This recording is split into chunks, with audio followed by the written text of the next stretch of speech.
Bienvenue.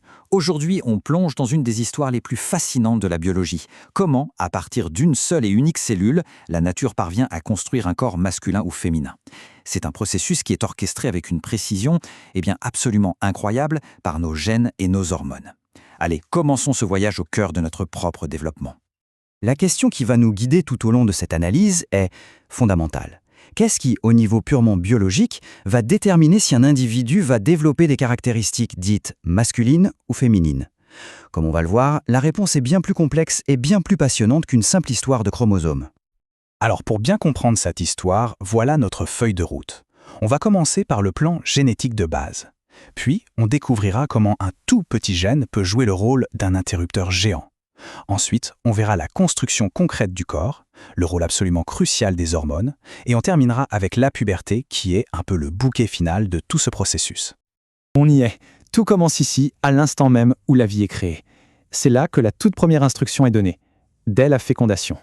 C'est vraiment la base de tout. Le principe est simple. L'ovule, lui, apporte toujours un chromosome X. Le spermatozoïde, par contre, peut apporter soit un X, soit un Y. Si c'est un X qui gagne la course, on a une combinaison XX.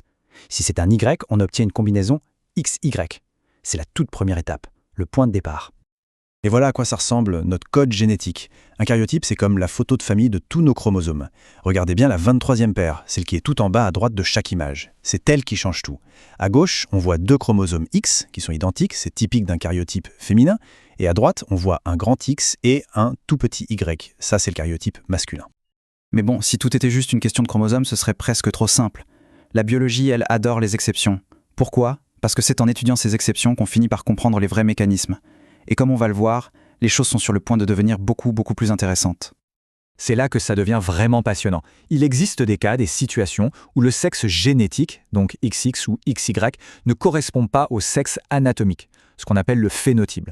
Alors, comment c'est possible ?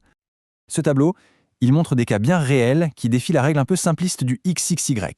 On voit par exemple des individus qui sont XX, mais avec une anatomie masculine. Ou à l'inverse, des individus XY avec une anatomie féminine.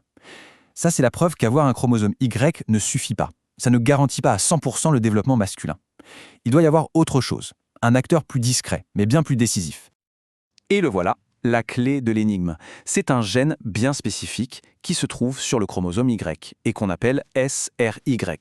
En fait, ce n'est pas tout le chromosome Y qui compte, mais c'est la présence ou l'absence de ce gène précis.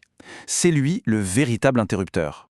Donc voilà la règle d'or. La vraie, si le gène SRY est là et qu'il fonctionne, il donne l'ordre aux gonades de l'embryon de se transformer en testicules. S'il est absent ou qu'il ne marche pas, ces mêmes gonades vont suivre la voie, par défaut si on veut, et devenir des ovaires. C'est aussi simple et en même temps aussi puissant que ça. Et la preuve ultime, elle est là, avec cette expérience sur des souris. Elle est assez spectaculaire. Des scientifiques ont pris le gène SRY d'un mâle et l'ont inséré dans un embryon de souris femelle, donc XX. Le résultat, cette souris XX a développé des testicules. C'est la preuve irréfutable que SRY est bien le master switch, l'interrupteur qui lance tout le programme du développement masculin. Bon, maintenant que l'interrupteur génétique a été actionné, comment le corps se construit-il concrètement ? On passe du plan d'architecte à la construction physique de l'édifice. Une chose est absolument essentielle à comprendre. Au tout début du développement, il n'y a aucune différence. Tous les embryons, qu'ils soient XX ou Y, ont exactement les mêmes ébauches d'organes génitaux. On appelle ça les gonades indifférenciées. Ce schéma, c'est vraiment la pièce maîtresse pour comprendre cette étape. C'est le moment de la bifurcation. Suivons le chemin de gauche, celui avec le chromosome Y. On voit que la présence du gène SRY force la gonade indifférenciée à se transformer en testicule. Maintenant, regardons à droite. Sans ce fameux gène SRY, la même gonade indifférenciée suit l'autre chemin, celui par défaut, et devient un ovaire. C'est la première grande décision, le premier grand aiguillage du développement. Ok, donc les testicules ou les ovaires sont formés. Une nouvelle phase commence. Maintenant, ce sont eux qui prennent le relais.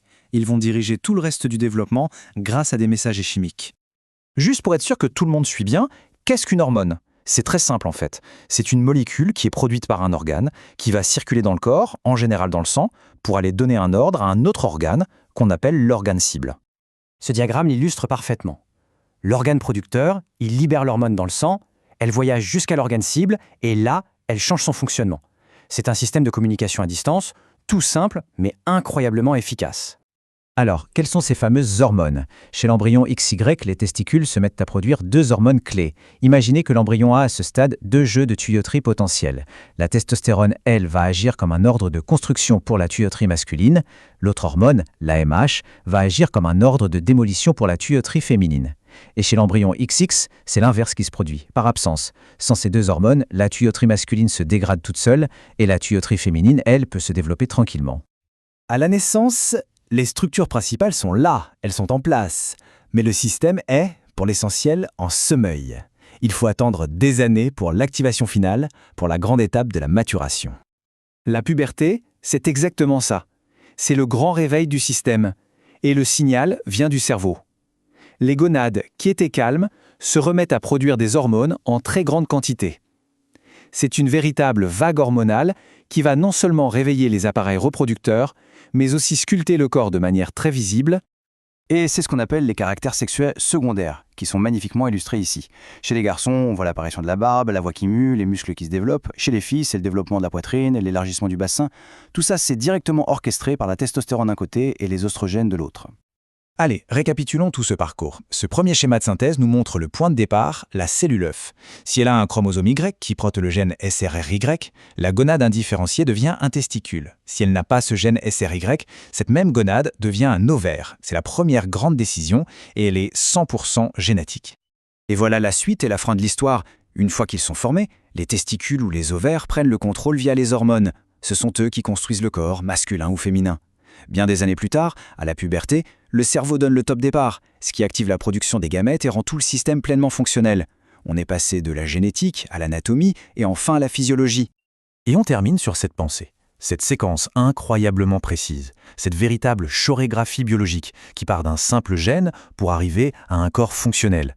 C'est un mécanisme fondamental de la vie.